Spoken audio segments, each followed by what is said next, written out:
Sometimes you face very general and simple question in your competitive examination, but sometimes you may face very tough or little bit tough questions in your competitive examinations. So we have to work on all the aspects, whether it is simple or tough question or complex question. So I am having few little bit tough question which is related to tense. Let's discuss one by one, right? So first question is I complete. This kind of the question you may face, and what you have to do, you have to change the form of the verb here, which is in bracket, complete, or you can also add helping verb or auxiliary verb before if required. Fine. So let's discuss I complete writing this essay by tomorrow morning. इसमें आपको verb की form change करना है, और यदि आपको लगे तो उसके पहले हेल्पिंग वर्ब भी आपको यूज करना है. अब ये एक ऐसा क्वेश्चन है कि हमें समझ नहीं आ रहा है कि हम क्या करें, because fourth form of the verb here we are using. अब आपको ये लगना है कि यदि हम कंप्लीट को हम वर्ब की फोर्थ फॉर्म यहाँ यूज़ करते हैं या कंप्लीट का फॉर्म रखते हैं तो ये कोई फॉर्मेट नहीं है. एक यहाँ भी कंप्लीट भी वर्ब आ रहा है और राइटिंग भी वर्ब आ रहा है, तो कहीं गलत तो नहीं है. एग्जैक्टली ऐसा नहीं है. देखिए यहाँ पे राइटिंग लिखा हुआ है, right, WRITE, it means first form of the verb plus ING. तो ज़्यादातर हम यही सोचते हैं कि वर्ब के साथ ING आ रहा है तो वो वर्ब की ही बात होगी. देखिए वर्ब के साथ यदि ING आ जाए तो ये कहना गलत होगा. सबसे पहले आपको ये चेक करना पड़ेगा कि वर्ड के साथ ING आ रहा है. फाइन, वर्ड के साथ ING है, इट मीन्स फाइटिंग, ईटिंग. अब कोई ज़रूरी नहीं है ये कि वर्ब ही हो. जी हाँ, यदि किसी भी वर्ड के साथ, शब्द के साथ ING लगा हुआ है तो वो ज़रूरी नहीं है कि वो वर्ब ही हो. तो फिर वो क्या हो सकता है, वो जेरेंड हो सकता है. ठीक है. अब एक वर्ड और जेरेंड में क्या अंतर होता है. मान लीजिए एक सेंटेंस है आई एम टीचिंग. फाइन, यहाँ पे टीच एक वर्ड है जिसके साथ ING लगा हुआ है. तो अब हमें ये चेक करना है कि जो टीचिंग है वो किस फॉर्म में है, यानी कि वर्ब फॉर्म में है या नाउन फॉर्म में है या फिर एडजेक्टिव फॉर्म में है, जो भी है. So I am teaching, subject plus ISMR plus fourth form of the plus object, यानी कि ये टीचिंग यहाँ पे वर्क का काम कर रहा है which is performed by I. So I am teaching, teach के साथ ING लगा हुआ है, यानी कि मैं पढ़ा रहा हूँ. कौन सा काम कर रहा हूँ, पढ़ा रहा हूँ. सो पढ़ाने का काम यहाँ पे टीचिंग वर्ड आ रहा है. ठीक है. अब इट मीन्स आपको ये पता चलना चाहिए कि ये जो टीचिंग वर्ब है या वर्ड है उसके साथ ING लगा हुआ है, वो वर्ब का काम कर रहा है, जो कि कंटिन्यू की बात हो रही है, प्रेजेंट कंटिन्यू की बात हो रही है, वर्क इज गोइंग ऑन. एक दूसरा एग्जाम्पल देखते हैं. यहाँ भी एक टीचिंग वर्ड आ रहा है, right. So teaching is good habit, पढ़ाना, टीचिंग, यहाँ पे टीच करने का काम, right. Teaching is a good habit. So पढ़ाने का काम एक बहुत अच्छी आदत है, लेकिन इस वर्क को कर कौन रहा है, कोई नहीं. ये वर्क नहीं है. This is called gerund. यहाँ पे इसे हम जेरेंड बात बोलते हैं. ठीक है. जब कभी भी वर्ड के साथ ING वर्ब का काम ना करके, जो कि यहाँ पे कर रहा है, यहाँ पे टीच के साथ यदि हम बात करें तो ये वर्ड है और ING है, यहाँ पे वर्ब का काम कर रहा है तो वो वर्ब होगा, नो डाउट. लेकिन यदि कोई भी ऐसा वर्ड जो ING से ऐड है और वो वर्ड का काम ना करके, सॉरी, वर्ब का काम ना करके नाउन का काम कर रहा होता है तो हम उसे जेरेंड कहते हैं. ठीक है. सो आज से ये चीज़ क्लियर कर लेते हैं हम लोग कि यदि किसी भी वर्ड के साथ ING लगा हुआ है, राइट, तो कोई ज़रूरी नहीं है वो वर्ब ही हो, वो जेरेंड भी हो सकता है. यहाँ पे ये कंप्लीट वर्ब है, लेकिन राइटिंग दिस ऐसे, यानी ऐसे लिखने का काम एक ये अलग कॉन्सेप्ट है. आप इसे एज ए वर्ब ना देखें कि वर्ब की फोर्थ फॉर्म लगी हुई है. सो राइटिंग दिस ऐसे एक अपने आप में एक अलग सा वर्ड है, और राइटिंग जो है वो राइट करने का काम, यानी ये जेरेंड है. सो मेन वर्ब आपका ये है. ठीक है. जो भी आपको एक्शन लेना है इस कंप्लीट वर्ड में लेना है. So I complete writing this essay by tomorrow morning. अब देखिए क्या टुमारो मॉर्निंग की बात हो रही है, तो पहली बात तो आपको क्लिक कर जाना चाहिए कि ये फ्यूचर की बात हो रही है, राइट. अब बाय टुमारो मॉर्निंग लग रहा है, बाय का यूज़ हम वहाँ पे करते हैं. यहाँ पे टुमारो मॉर्निंग के पहले बाय लगा हुआ है, यानी कि टुमारो मॉर्निंग तक, उसके पहले. ठीक है. सो यहाँ पे कुछ सेंटेंस ये कहना चाह रहे हैं कि कल तक, कल सुबह तक हम अपना ऐसे लिखने का काम कंप्लीट कर लेंगे। अब इसमें कुछ वर्ड्स हैं जो हम रख के देखते हैं। पहली बात तो ये फ्यूचर का है, ये समझ में आ जाता है। अब यहाँ हम इसे प्रेजेंट कंटिन्यू यूज़ करते हैं। I am completing writing this essay by tomorrow. I am completing writing this एसे, इतना तो चलता है कि मैं जो है एक अपना आई एम कंप्लीटिंग में पूरा कर रहा हूँ क्या, राइटिंग दिस एसे, इस एसे को लिखने का काम पूरा कर रहा हूँ। ठीक है, बाय टुमारो मॉर्निंग यहाँ पे इस सेंटेंस को क्लैश कर देगा। बाय टुमारो मॉर्निंग मीन्स कल तक, तो वो सेंटेंस गलत हो जाएगा कि मैं कल सुबह तक अपना एसे लिखने का काम कंप्लीट कर रहा हूँ। ये सेंटेंस में कोई फीलिंग नहीं आ रही है, कोई मायने नहीं आ रहे हैं। पास्ट की बात तो होगी नहीं क्योंकि टुमारो मॉर्निंग है। चलिए हम इसे परफेक्ट की बात करके देखते हैं जहाँ पे हमारा वर्क कंप्लीट हो रहा होता है। सो आई यदि हम यूज़ करते हैं I will have completed writing, I will have completed writing the essay, मैं कंप्लीट कर चुका हूँगा, यानी ऐसे लिखने का काम मैं कल सुबह तक कर चुका हूँगा। तो इस सेंटेंस के मायने आ रहे हैं। इसका मतलब ये जो सेंटेंस होगा परफेक्ट का होगा, कंप्लीट की बात हो रही है और फ्यूचर की बात हो रही है, इसलिए फ्यूचर परफेक्ट होगा। इसमें जो हेल्पिंग वर्ब लगेगा वो विल हैव लगेगा। और हमें पता है यदि फ्यूचर परफेक्ट की बात हो रही है, इट मीन्स परफेक्ट की बात हो रही है, चाहे वो प्रेजेंट परफेक्ट हो, पास्ट परफेक्ट हो या फ्यूचर परफेक्ट हो, उसमें आपको वर्ब की थर्ड फॉर्म रखनी है। सो यहाँ पे जो सेंटेंस हो जाएगा आई विल हैव, यानी फ्यूचर परफेक्ट की बात आएगी, वर्ब की थर्ड फॉर्म लग जाएगी आई विल हैव कंप्लीटेड, राइट। ये आपका मेन सेंटेंस है। बाकी राइटिंग दिस ऐसे बाय टुमारो मॉर्निंग, इससे ये पता चलना है, इस सेंटेंस को फील करके हमें यहाँ पे लिखना है कि एग्जैक्टली क्या सेंटेंस कहना चाहता है। तो सिर्फ आपको एक पार्ट ही नहीं देखना है, पूरा सेंटेंस चेक करना है कि हम ऐसे क्या चीज़ रख दें कि जो सेंटेंस की फीलिंग है वो क्लियर हो जाए। आगे चलते हैं। We study physics during next term. During next term, next term की बात हो रही है, इसकी इट मीन्स अगले टर्म की बात हो रही है, right. First term, second term, third term, fourth term, so they are or he are, whichever or whoever is talking about next term, fine. So we study क्या होगा, यहाँ पे क्या प्रॉब्लम है? कोई भी प्रॉब्लम नहीं है, वी स्टडी है। यदि कहीं और कोई वर्ड्स होता तो प्रॉब्लम थी, लेकिन वी स्टडी आ रहा है, ग्रामेटिकली करेक्ट है। वी स्टडी फिजिक्स, यहाँ तक भी बात सही है। ड्यूरिंग नेक्स्ट टर्म, राइट, यहाँ पे ड्यूरिंग नेक्स्ट टर्म की बात हो रही है। अब ड्यूरिंग का यूज होता कहाँ है, सबसे पहले हम ये समझ लेते हैं। सो दो वर्ड है, एक ड्यूरिंग है और एक वाइल है, दोनों ही के दौरान के लिए यूज किया जाता है, यानी जब दो काम एक साथ हो रहे होते हैं। ठीक है, मैं यदि बोल भी रहा हूं और लिख भी रहा हूं तो दो work I am doing two works simultaneously, दो वर्क को एक साथ कर रहा हूं। ऐसी कंडीशन में आपका वाइल और ड्यूरिंग यूज होता है। मान लीजिए यदि कोई बाइक भी चला रहे हैं और मोबाइल भी यूज कर रहे हैं, तो यहाँ पे दो काम एक ही साथ हो रहे हैं, यहाँ पे हम वाइल या ड्यूरिंग का यूज करते हैं। लेकिन ड्यूरिंग और वाइल में थोड़ा सा डिफरेंस है। यदि हम टाइम की बात कर रहे हैं, यानी एक ही समय में दो काम हो रहे हैं, राइट, यहाँ यदि हम टाइम को फोकस कर रहे हैं वहाँ पे ड्यूरिंग हो रहा है। यदि हम टाइम को फोकस ना करके किसी दो काम को हम फोकस कर रहे हैं, राइट, वहाँ पे आपको वाइल यूज होगा। अब देखिए इसी एग्जाम्पल में देख लीजिए, ड्यूरिंग नेक्स्ट टर्म, यहाँ पे जो टर्म की बात आ रही है वो है समय, और उस समय में हम लोग पढ़ रहे होंगे, राइट।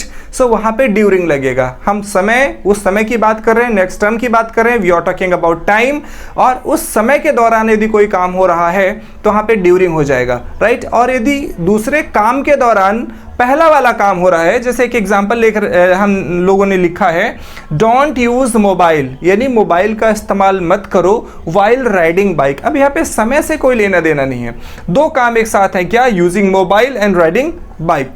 यदि आप बाइक राइड कर रहे हैं तो उसके साथ मोबाइल यूज ना करें। तो यहाँ पे दो वर्ड यूज हो रहा है, दो वर्क यूज हो रहा है, वहाँ पे वाइल यूज करना है। So again during which is related to time, जब एक ही समय में दो काम हो रहे हों, फाइन। और वाइल जब एक काम के साथ साथ दूसरा काम हो रहा हो, एक काम के साथ साथ दूसरा काम हो रहा हो, ठीक है, तो वहां पे वाइल यूज करना है। यहाँ पे उस टर्म की बात हो रही है, it means we are talking about time, और टर्म्स के दौरान हमारा स्टडी चल रहा है। तो जब समय चल रहा है तो उसके दौरान हम क्या करेंगे, स्टडी करेंगे। So we are studying, right, physics during next year. यदि हम ये फॉर्मेट यूज करते हैं तो कैसा रहेगा, वी आर स्टडिंग, हम पढ़ाई कर रहे हैं, यहां भी बात समझ में आती है। During next year, during next year की बात करें, हम पढ़ाई कर रहे हैं अगले टर्म्स में, सेंटेंस गलत है क्योंकि हम पढ़ाई तो कर रहे हैं, प्रेजेंट की बात हो रही है, और यहाँ पे जो टर्म्स है वो अगले नेक्स्ट टर्म की बात हो रही है। चलिए पास्ट करके देखें, पास्ट तो देखिए होगा नहीं because we are talking about next term. So एक और वर्ड है जो इज एम आर हो गया, वॉज वर हो गया, इसको फ्यूचर कंटिन्यू करने के लिए हम विल बी का यूज करते हैं। We will be studying, right, we will be studying physics during next year, next term. ये सेंटेंस सही लग रहा है because we will be studying, हम लोग पढ़ रहे होंगे, कब पढ़ रहे होंगे, नेक्स्ट टर्म में। सो यहाँ पे we will be studying physics during next term में। हम यहाँ पे लिख भी सकते हैं we will be or studying, right.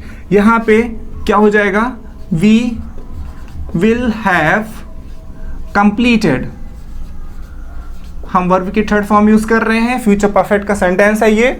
Next third, after the guest leave we did washing, right. अब देखिए वी डिड वॉशिंग, यहाँ पे भी वॉशिंग जो है वो हेल्पिंग वर्ब, उसका हेल्पिंग वर्ब डिड नहीं है, ये भी ध्यान रखना है क्योंकि पास्ट इंडेफिनिट, हम डिड को देखें तो ये पास्ट इंडेफिनिट का सेंटेंस है, पास्ट इंडेफिनिट में आता है, और जो अफर्मेटिव सेंटेंस है उसके साथ कोई भी हेल्पिंग वर्ब नहीं यूज होता है।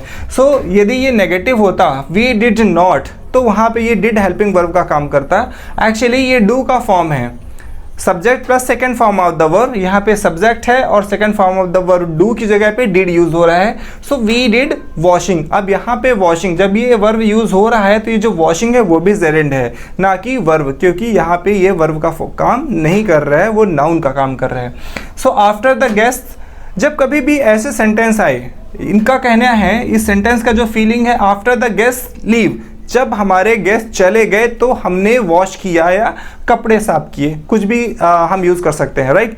जब हमारे गेस्ट चले गए, इट मीन्स क्या हुआ, वर्क हमारा कंप्लीट हो गया, तब हमने दूसरा काम किया।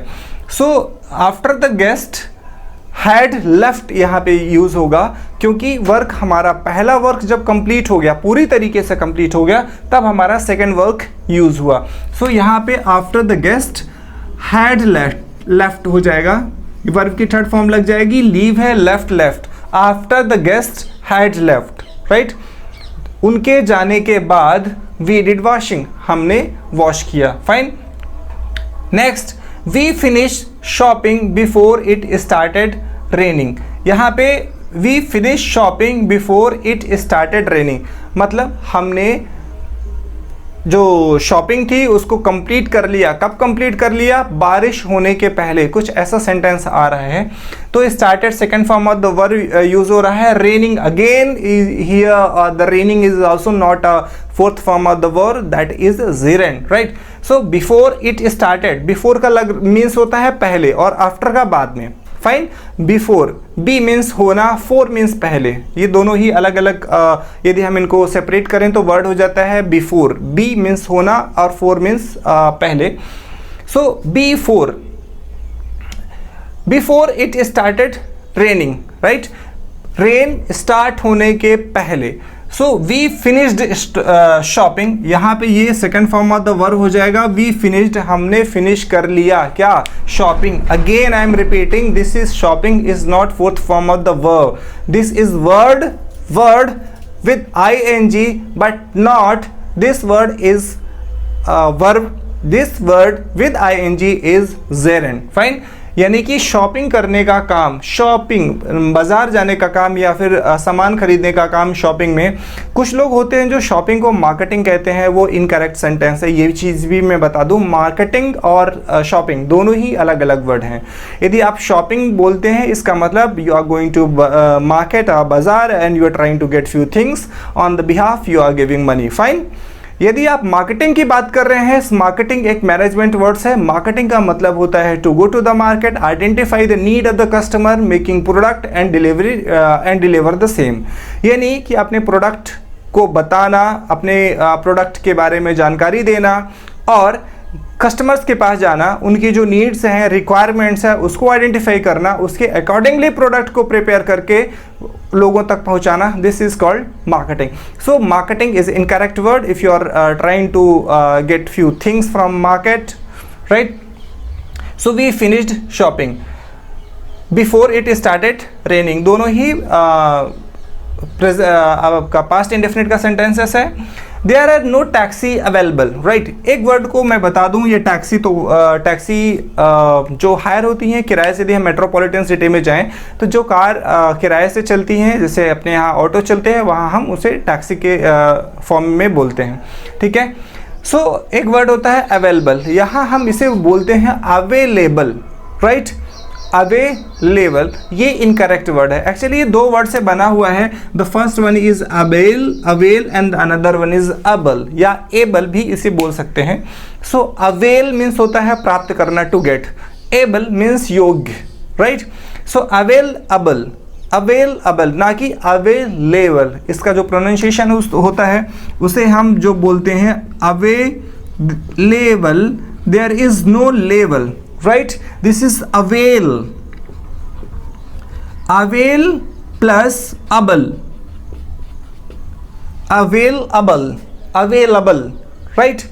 So available it means which is able to avail, ये जिसको प्राप्त किया जा सकता है. फाइन.